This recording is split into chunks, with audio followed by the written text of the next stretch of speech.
Hello, mga kachokaran. This is Chubon again for the fitness challenge. Please don't forget to like and subscribe para makapag-produce po tayo ng mas maraming videos. Pasensya na matagal na bakasyon dahil nagkasakit-sakit lang po. Okay, simulan po natin. Ito po ay pumunta po tayo sa tinatawag natin na Pasig Rainforest na tinatawag din ngayon na rave. So meron kaming binayaran dahil papasok kami doon sa may butterfly tapos papasok din kami dun sa may flower field. So ito yung pinaka main entrance. Ano, marami namang parking dyan, hindi kayo gano'n mo problema. So kung mapapansin nyo, alam nyo mga busy talaga yung roads natin. Nakita nyo naman yung mga past video. Ah, may mga negosyo, may mga tindahan kung saan saan sa tabi. Tapos meron palang ganito sa Pasig. Sa totoo lang, sa tagal ko na nakatira dito. Ngayon lang ako pumasok sa loob ng tinatawag nilang Pasig Rainforest. Ayan po, para kang nasa iba mundo, para kang biglang napunta ng probinsya.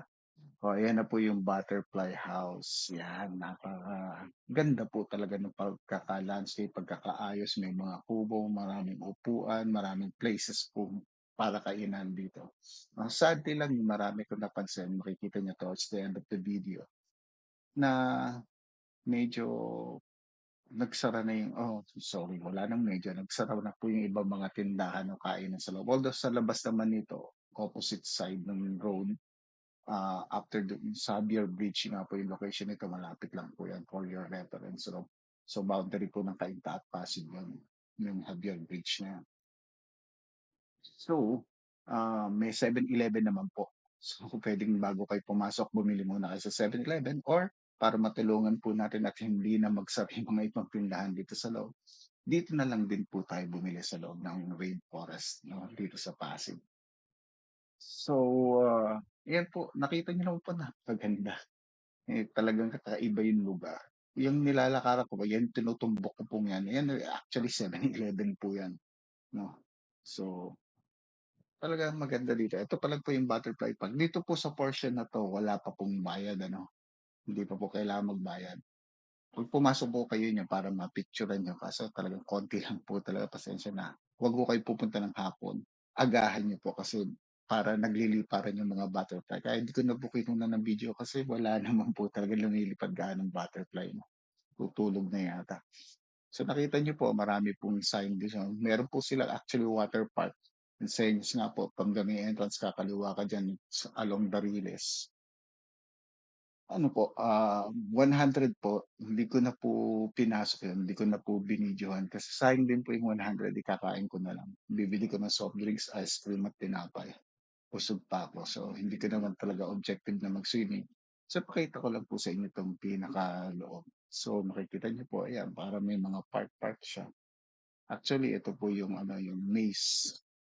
So, makikita niyo po, ayan, wave maze. So, okay lang, hindi siya gaano kaganda na hindi ko alam kung bakit naging maze yan. Ano, expect ko kung ako tatanungin nyo. Yung maze dapat talagang mahihilo ka sa loob kung ka makakalabas. Kaso dahil sa kita mo naman yung lahat, yung buong lugar, parang wala lang. Maze-maze lang, kunyari lang. Kung matataas sana yung mga halaman dun sa loob, siguro pagka nagkaroon pa ng mas malaking budget ang Pasig para i-develop tong rainforest at lalo pang pagandahin. Yan. Sana nga mapaganda nila ng gusto. Yan. Ito po yung maze. Ngayon, makikita niyo po yan, tambakan ng tao kasi po, yan na po yung isa sa mga parang picnic area. Yan pong lugar na yan. So, isa po yun sa mga picnic area. Pasukin po natin. Nakikita nyo, ang dami tao. Bakit maraming bata? Kasi nandyan din po yung playground, which is in just a few seconds, mararating po natin. Pero yung kanang side po, yan pa rin yung part ng maze. Kung makikita nyo, parang wala lang, mga puno-puno, tanim-tanim lang. Kasi hindi nga po talaga naayos ng gusto. No? So, wala din po itong may bayad po yan, 10 piso pag pumasok kayo dyan. Yung playground po yan, yung area pong pinapakita ko, wala naman po yan. Wala. Wala naman pong presyo, bayad yan. Pero yung nakikita sa camera yung maze. So, nakikita niyo pero sinasabi ko, talagang hindi rin kaganda. Ito na po yung ating playground para sa mga bata. Nakita niyo, nagpapasokan sila dyan. Yan, kiddie playground. O playland pala. So, So maganda 'yan, maganda sa loob. Hindi ko na talaga pinasok ng todo, as you can imagine. Ayan talaga puro laruan ng mga bata, maraming activity diyan. Ngayon kung senior ka may special place sa inyo diyan na walang manggugulo sa inyong mga bata. Makikita niyo napaka-empty kasi wala din naman senior na pumapasok. Hindi po puwedeng pumasok kahit sino rito. Kaya po tinawag na senior park, kailan senior citizen ka may mga exercise machine, mamaya palalabasin po 'yan ng mga gwardiya kasi hindi naman po sila senior. So it's a quiet place, siyempre maririnig mo yung ingay ng mga bata sa playground kasi katabi mo lang. Pero meron kang private na lugar kung kayo ay senior na pwede kayong tumambay lang, 'no? Wala namang bayad, 'di ba?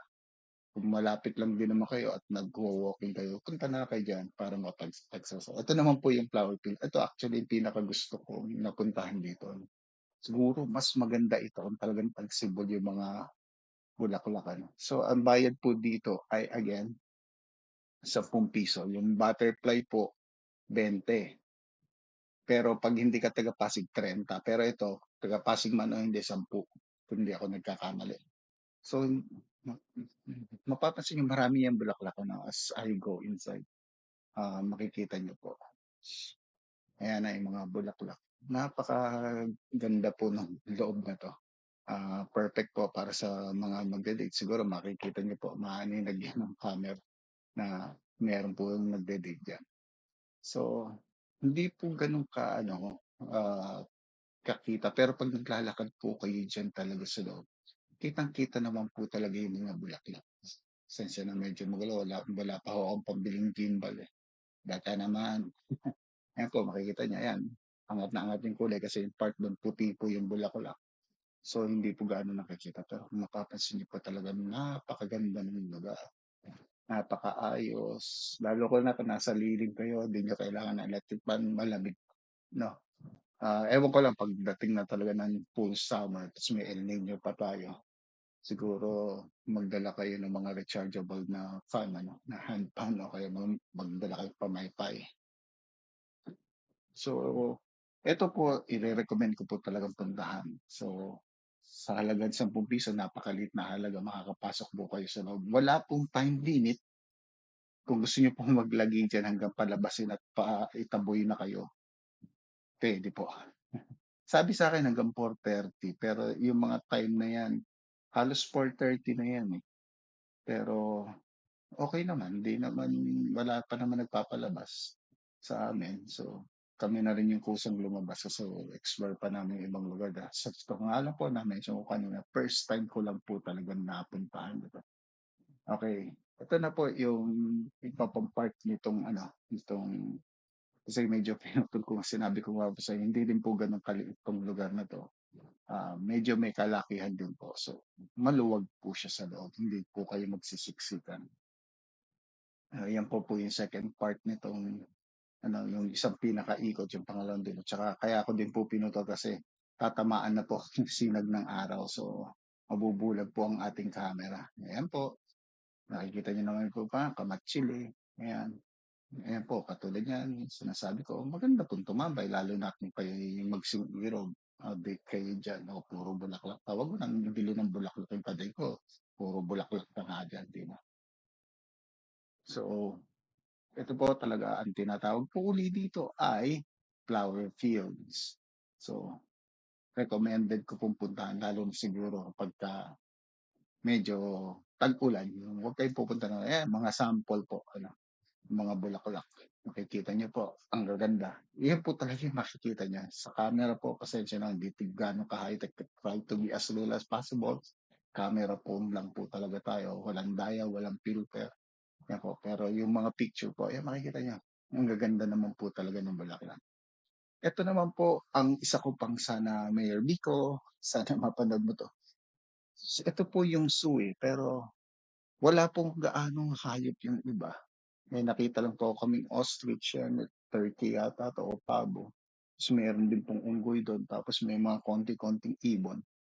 Pero sana nga po ma-develop, ano, ah, para po gumanda. Kahit may bayad pa, 'no, yung portion na yun pagpapasok ka, madali naman po lagyan ng gate. Salamat po sa panonood. At ngayon po, i-like natin at tayo po ay mag-subscribe para makabili na po tayo ng gimbal at mas malayo po ang mga lugar na lalakaran natin. So, it's lakad-lakad lang. Yun ang objective natin. Exercise while you enjoy. Thank you. Bye.